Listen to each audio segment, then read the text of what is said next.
Boa noite, pessoal. Então, nós vamos dar continuidade aos movimentos dos diferentes segmentos do trato gastrointestinal, tá?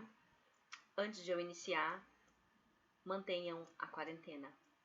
É um momento crítico, continuem em casa, tenham mais paciência, aguardem. Em breve, eu acredito que vai ter uma solução, mas não relaxem. Incentivem as pessoas a permanecer em casa e, se sair, levem seu álcool em gel, usem suas máscaras, se cuidem, se protejam e assim vocês estarão protegendo seus amigos, seus familiares e a sociedade como um todo. É a melhor atitude que vocês podem fazer nesse momento. Cuidando de si, estarão cuidando de todo mundo, tá? Então vamos lá. Bom, nós estávamos trabalhando os conceitos de movimento, né? E nós falamos dos diferentes movimentos que acontecem ao longo do trato.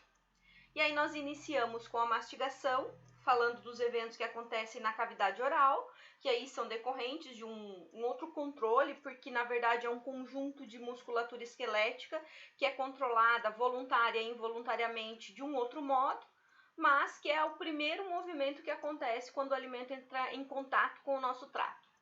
Depois nós aprendemos na segunda aula sobre movimentos, a passagem, a deglutição, né? A passagem do alimento da cavidade oral, faringe e esôfago. E agora nós estaremos então no estômago, tá? O estômago, que eu tentei esquematizar aqui, né? Parece um feijão, mas não é, é um estômago. De novo, imagens devem ser vistas em livros de histologia, de anatomia, de fisiologia, em sites, tá? Para que vocês tenham umas imagens de melhor qualidade. O que eu estou fazendo aqui é dando conceitos chaves que auxiliam vocês a uma busca de um estudo melhor e mais profundo. Mas quem vai estudar é você. Nunca esqueça disso. Então, isso aqui é um esquema representativo, né, de um estômago, tá? Então, primeiro, o estômago é uma das porções mais dilatadas do trato. Ele tem todas aquelas camadas que nós falamos, tá? Mucosa, submucosa, camada muscular circular, camada muscular longitudinal, serosa, é tudo igual. Tem os plexos, né? Mioentéricos, plexos submucoso. A organização básica vale aqui para o estômago, tá? A diferença nesse sentido da organização básica é que, principalmente na porção final do estômago, nós vamos ter uma camada a mais de músculo liso, que chama a camada muscular oblíqua, porque essa porção mais final do estômago vai fazer um processo contrátil bem forte, e essa camada muscular, então, vai auxiliar para que a força de contração seja ainda mais acentuada nessa porção distal, digamos assim, do estômago. O estômago, a sua mucosa, produz uma secreção própria, que é o suco gástrico, e nós vamos falar da secreção do suco gástrico quando nós estivermos nas secreções. Agora nós vamos dar enfoque nos movimentos, tá? Esse suco gástrico, ele é importante para o início da digestão de proteínas, tá? E ele é uma secreção própria, porque são glândulas da mucosa da própria parede do estômago que o produz, tá? O estômago, ele é separado da porção final do esôfago pelo esfíncter esofágico inferior. Lembra que nós falamos disso, né? Então, esse esfíncter é uma camada muscular, um espessamento da camada muscular lisa, e ele mantém o tônus, né? Quando a gente fala em tônus, quer dizer que esse músculo fica contraído, e normalmente quando não está passando alimento, isso separa o esôfago do estômago, tá?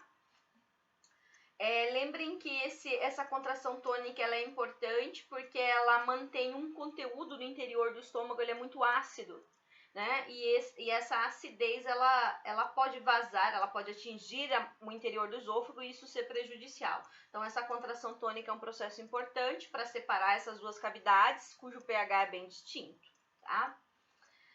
Embora anatomicamente existam outros segmentos, né, outras porções anatômicas importantes do estômago, eu vou falar aqui de uma organização no sentido funcional, no sentido mais fisiológico, tá? Mas quem quiser ver os detalhes, anatomia do estômago, tá?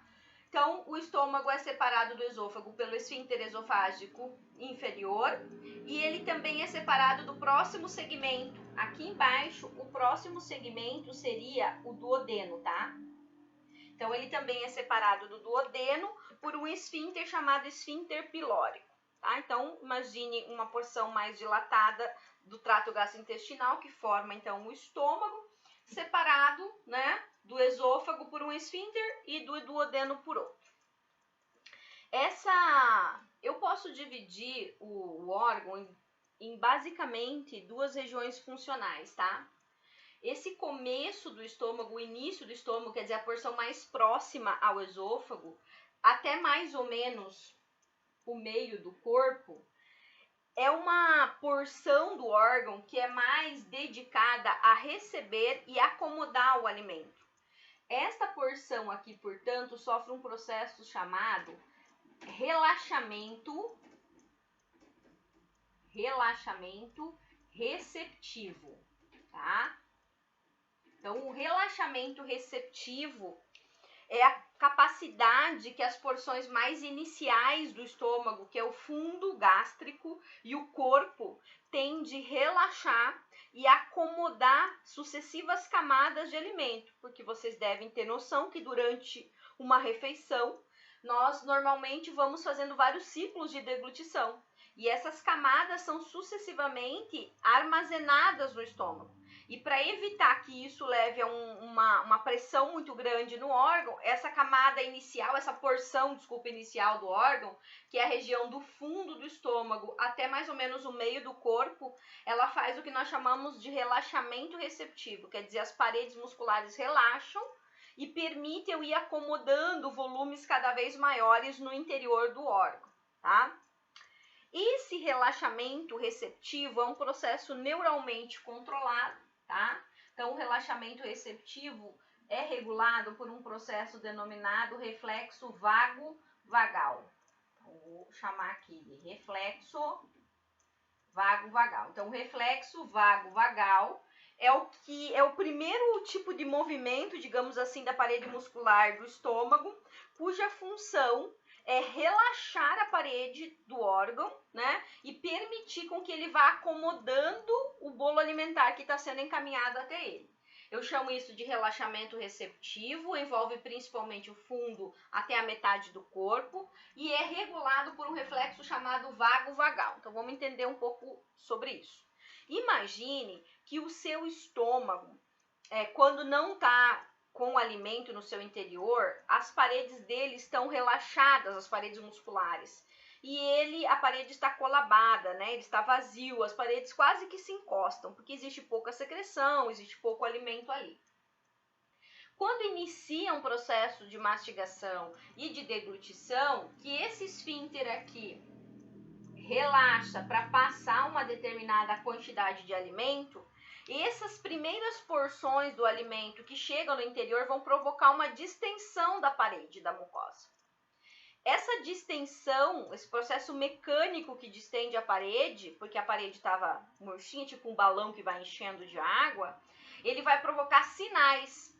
Então, neurônios da mucosa, neurônios sensitivos mecânicos que vão sentir a distensão mecânica, vão mandar um sinal, tá, para a parede do estômago, que vai aferir via nervo vago. Lembrem que o vago é a subdivisão parasimpática, 10º par nervo, né, 10º par craniano, que inerva todo o estômago.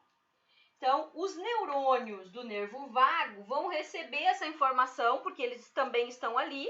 O nervo vago é um nervo misto, porque ele tem componentes aferentes da periferia para o sistema nervoso central e tem componentes eferentes do sistema nervoso central de volta, tá? Então, esses neurônios aferentes vagais do nervo vago vão perceber pela distensão mecânica da parede que houve a chegada do alimento e vão enviar essa informação até o tronco encefálico. Por que no tronco encefálico? Porque os núcleos que controlam a atividade vagal estão lá no tronco encefálico. Informam isso e as fibras motoras eferentes que viajam pelo mesmo nervo vago respondem à parede do órgão, causando um relaxamento. Por isso que a gente diz que a acomodação inicial, o relaxamento inicial dado pela parede do estômago é promovido por um reflexo vago-vagal. Como que ele é ativado? Porque a chegada do alimento no interior do órgão distende a parede do órgão, gera um sinal aferente pelos próprios neurônios do vago, fibras sensitivas do vago. Isso leva até o tronco encefálico e o próprio vago responde, libera neurotransmissores, provavelmente acetilcolina ou algumas vezes óxido nítrico. E isso vai relaxar as células da parede muscular da porção inicial. Isso eu chamo de reflexo vago-vagal, porque a aferência foi pelo nervo vago e a eferência retornou ao mesmo órgão via nervo vago. Por isso, reflexo vago-vagal. Por que eu chamo isso de reflexo? Porque isso acontece sem que as porções conscientes do seu sistema participem. É um controle que vai ao tronco encefálico, volta à víscera. Você não precisa ter um controle consciente desse processo, porque é um processo autonômico, vago, nervo vago, subdivisão parasimpática do sistema nervoso autonômico. Então, primeira coisa que acontece, relaxamento receptivo. O que determina isso? Uma inervação vagal num reflexo chamado reflexo vago-vagal, certo?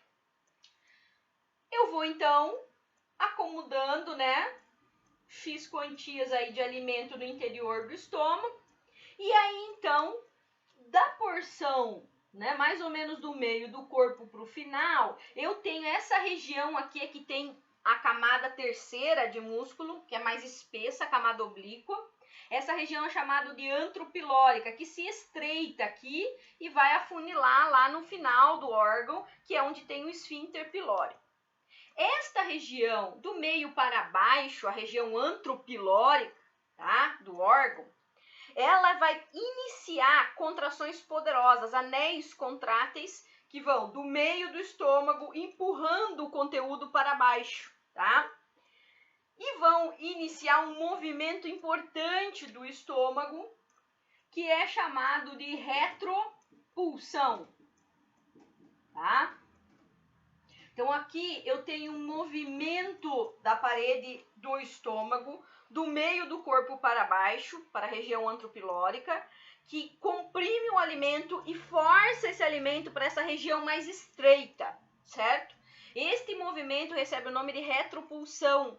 Se eu caracterizar esse movimento, né, em mistura em peristaltismo, eu digo a retropulsão, ela é uma mistura. Então, o nome retropulsão é um movimento típico da parede do estômago, que é um movimento de mistura, porque o objetivo principal deste movimento é força, quebrar mecanicamente, mantendo no local, e ao mesmo tempo propiciar a mistura desse alimento com o suco gástrico que está sendo produzido simultaneamente. Então, a retropulsão é um movimento de mistura, característico da estrutura estômago do trato. Por que é que a retropulsão, ela recebe esse nome, tá? Porque se nós observarmos este processo na sua íntegra, o que está acontecendo ali? Imaginem que o alimento vai sendo empurrado para baixo, tá? Pelas forças desses anéis contráteis. Então, eu empurro esse alimento. Quando ele chega na região mais estreita, ali o esfíncter pilórico está contraído e tem só um buraquinho de pequena passagem. O que vai acontecer? O alimento bate ali e volta. O estômago contrai, empurra de novo, o alimento bate na porção estreita e volta. E eu vou fazendo este movimento, enquanto quebro mecanicamente pela força, transformando aquilo em pedaços menores, e misturo com a secreção do suco gástrico. E é retropulsão porque a maior parte desse conteúdo é pressionada, digamos assim, para a região mais estreita. Imagine que é como se fosse uma boca de um funil maior, e a parte estreita do funil, e lá no final do funil tivesse só um furinho. A maior parte do alimento bate lá e retorna. O estômago contrai de novo, bate e retorna. Por isso, retropulsão, certo? O objetivo, quebrar mecanicamente em tamanhos menores e misturar com a secreção do local suco gástrico. Ele vai fazendo isso, né? O órgão vai fazendo isso, até que o alimento de partículas de tamanho maior vai começando a ficar partículas de tamanho cada vez menores nesse processo, certo? Então eu digo ali que eu estou formando aquilo que muitas vezes se chama de quimo, uma massa semissólida, né? Que vai agora diminuindo o tamanho do alimento, e algumas partículas vão começar a ficar num tamanho tão pequeno que elas vão começar a passar. E aí eu entro na terceira etapa do movimento do estômago, que eu chamo de esvaziamento gástrico, tá? Então, o esvaziamento gástrico é o próximo movimento peculiar do estômago, porque o esvaziamento gástrico é um processo que vai fazer com que parte desses nutrientes, né, desses alimentos que estão no interior do órgão, que já estão em tamanhos menores, possam passar por o esfíncter pilórico e atingir o duodeno. Esse esvaziamento gástrico, eu posso dizer para vocês que é o equivalente a um peristaltismo. Porque qual é a característica do peristaltismo? Contrações que impulsionam o alimento adiante. Como é que o estômago impulsiona o alimento adiante? Pelo esvaziamento gástrico, tá? Como é que acontece o esvaziamento gástrico? Quando eu tenho aquela massa vai ficando mais líquida, e aquilo tiver em tamanhos menores, quando o estômago fizer aquela contração e impulsionar o teor para a parte mais estreita, vai ter uma quantidade que vai literalmente esguichar, né? Então, é como se você estivesse empurrando numa seringa, uma pequena quantidade que esguicha para o duodeno. O resto bate e volta. O que tiver bem pequeno, passa. Esse processo que é contínuo, então, o estômago está continuamente fazendo retropulsão, e uma parte daquele conteúdo que está sendo preparado vai esvaziando, tá? Isso que é meio simultâneo, tá? Esse esvaziamento gástrico, ele é um processo controlado. Por que é controlado? Porque eu posso ter cerca de 1,5 litros de conteúdo de alimentar extremamente ácido. E o duodeno é um local pequeno de pH básico. Então, eu não posso derramar 1 litro, ou seja, mesmo 500 ml, seja o que for, não posso derramar esse conteúdo ácido que eu gerei no meu estômago direto no meu duodeno. Porque se eu fizer isso, eu vou vencer a capacidade de tamponamento desse duodeno, a mucosa vai ser corroída pelo ácido e eu vou ter lesões duodenais. Então, esse esvaziamento gástrico é um processo altamente regulado, tá? Então, eu regulo o esvaziamento gástrico de tal maneira que a retropulsão vai acontecendo e eu vou esguichando pequenas quantidades, tá? Adiante para o duodeno. Eu faço um paralelo muitas vezes, que talvez quem nunca tenha feito isso não vá saber, mas já deve ter visto. Sabe quando você está ordenhando, né, uma vaca para tirar o seu leite? Se você vê e se você observar aquele mecanismo de ordenha, você vai ver que as mãos pressionam a parte larga, né? E apertam a parte estreita, né? Do ubre, que a gente chama, da vaca. E isso esguicha leite. Então, imaginem que quando o seu estômago contrai e ele força aquele conteúdo, aquela parte mais líquida de fato esguicha, porque o esfíncter contrai, forma um furinho pequenininho, aquele esguicha. O resto bate ali e retorna. Então, é isso que está acontecendo. E esse processo de esvaziamento gástrico é regulado, como eu estou falando para vocês. Então, existem fatores que estimulam o esvaziamento gástrico, ou seja, que fazem ele acontecer mais rápido. E desses fatores, tá? Existe um hormônio chamado gastrina, que é produzido pela própria mucosa do estômago, nós vamos falar dele. A gastrina é um hormônio produzido pela própria mucosa do estômago. Ela estimula o esvaziamento gástrico, tá? E a própria presença do alimento. Então, a presença do alimento mais a produção de gastrina são fatores que estimulam, quer dizer, que fazem o estômago esvaziar mais rápido. Esses dois fatores de estimulação não são os fatores principais, porque o cuidado fisiológico é tanto no esvaziamento, devido a essa alta acidez do conteúdo gástrico, que os principais fatores são inibitórios. Ou seja, assim que a primeira quantidade de teor gástrico chegou no duodeno, já surgem sinais que dizem assim, ó, diminui o seu ritmo. Diminui o ritmo de esvaziamento para que o próximo segmento do duodeno, possa dar conta de ir neutralizando e processando isso daí. Então, a gente fala que os principais sinais que regulam o esvaziamento gástrico são inibitórios. O que eu quero dizer com isso? Eles inibem o esvaziamento, eles tornam ele mais lento. Quais são? Vou dar uma organizada aqui, tá? Então, nós estamos falando em esvaziamento gástrico, tá? E eu estou dizendo para vocês que, embora existem fatores que estimulem o esvaziamento gástrico, a gastrina, um hormônio produzido pela parede do próprio estômago, e a própria chegada do alimento, então quando o alimento chega, a parede do órgão estimula o seu próprio esvaziamento, mas existem fatores inibitórios, e eles são os principais fatores que regulam o esvaziamento gástrico. Quem são esses fatores inibitórios? Mecanismos reflexos e mecanismos hormonais. O que significa? Quando o alimento, quando o teor do conteúdo ácido for derramado para dentro do duodeno, né, que é esse próximo segmento abaixo, uma das primeiras coisas que vai acontecer é a mucosa do duodeno, que também tem neurônios, vai perceber o teor ácido e vai enviar um reflexo que é inibitório. Então, esse reflexo, ele viaja via sistema nervoso entérico. Neurônios da parede do duodeno enviam via sinapse uma informação para neurônios da parede do estômago e o efeito é reduza a velocidade do esvaziamento gástrico. No trato gastrointestinal, esses reflexos, essas conversas entre um órgão e o outro são bem comuns.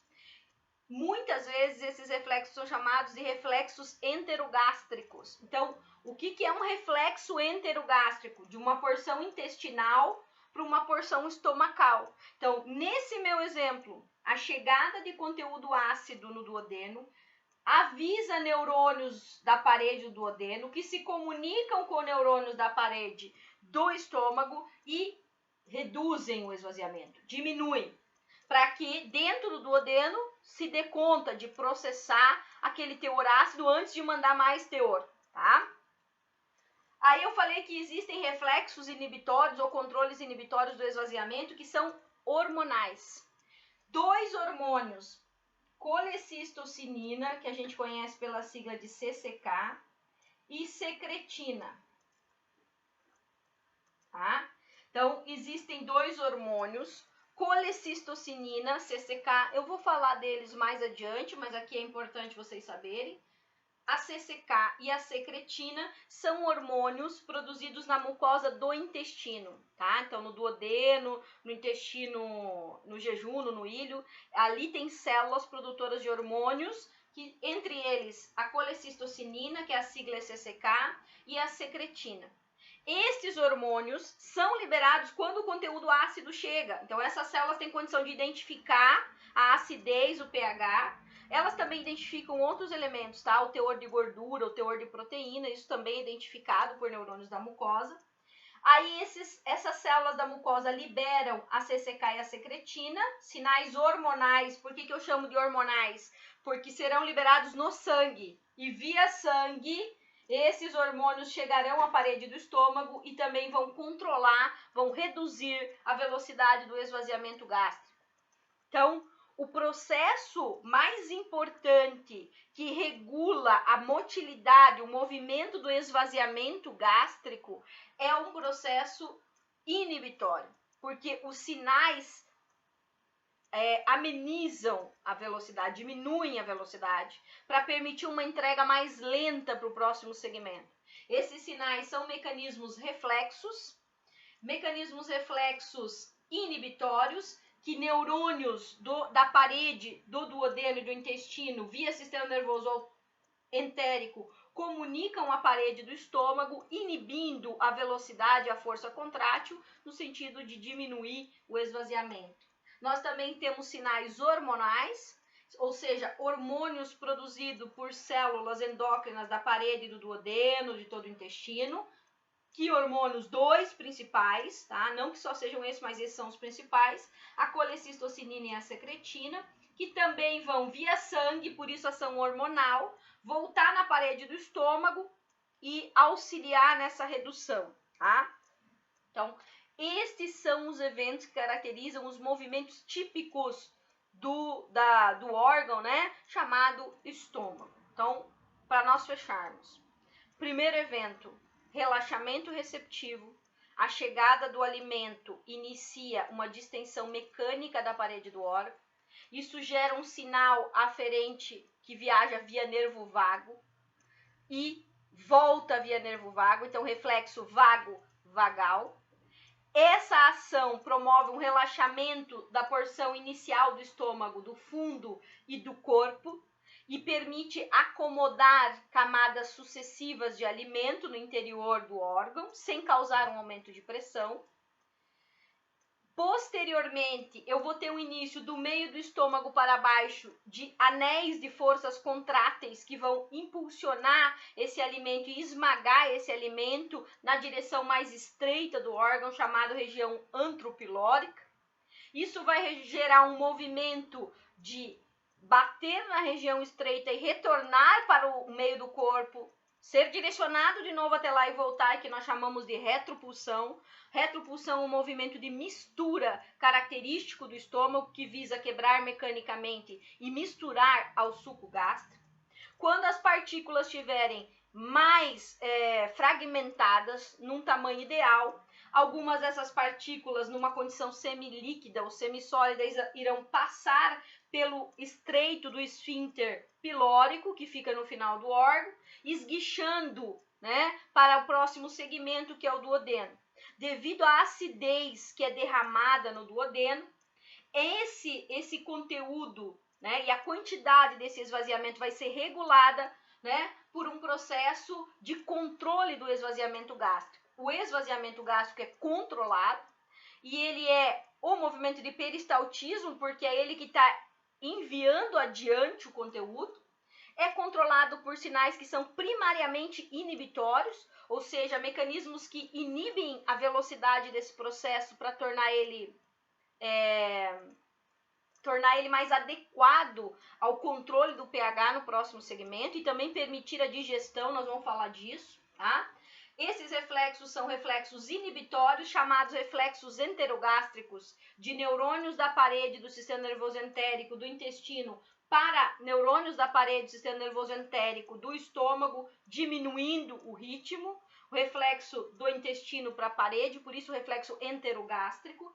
E sinais hormonais, porque a chegada de conteúdo ácido, conteúdo rico em gordura ou rico em proteínas no interior do intestino, leva à liberação de colecistocinina e secretina, hormônios produzidos pela mucosa desses locais, que viajam via sangue e também contribuem para a regulação inibitória do esvaziamento gástrico. E assim, há um controle rígido entre a força de contração, o grau, né, de esvaziamento, para que isso permita que os órgãos subsequentes possam processar o que está ali e aconteça de uma maneira mais apropriada. Obviamente, o tempo disso, a natureza desse controle, né, a força disso, será determinada pelo volume da tua refeição e pelo perfil da tua alimentação. Normalmente, quando eu tenho uma dieta rica em quantidade de gordura e eu como quantidades grandes desses alimentos, há um tempo maior desse processo, tá? Nós vamos ver mais adiante que quando sobrarem restos que não digeriram ou que não passaram durante esse processo de esvaziamento, vão existir ondas que varrem todo o conteúdo do estômago e podem tirar coisas maiores do interior do órgão para diante, mas isso é assunto para uma próxima aula, tá? Então, até aqui, muito obrigado. Na próxima aula, movimentos do intestino delgado. Boa noite.